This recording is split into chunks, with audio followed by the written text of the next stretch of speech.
This is the first overlook at Currituck Sound at the Pine Island Audubon Sanctuary.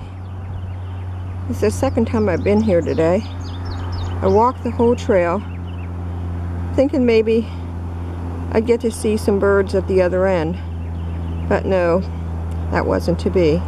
Saw lots of butterflies, but the cream of the crop was coming to this overlook and seeing a pair of ospreys that are nesting out there.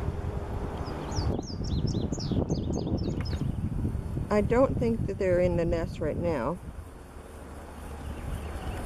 but I could be wrong.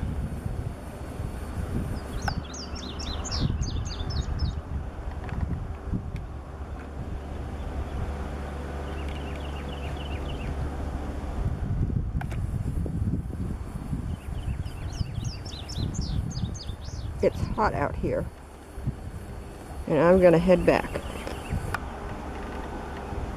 before it rains again.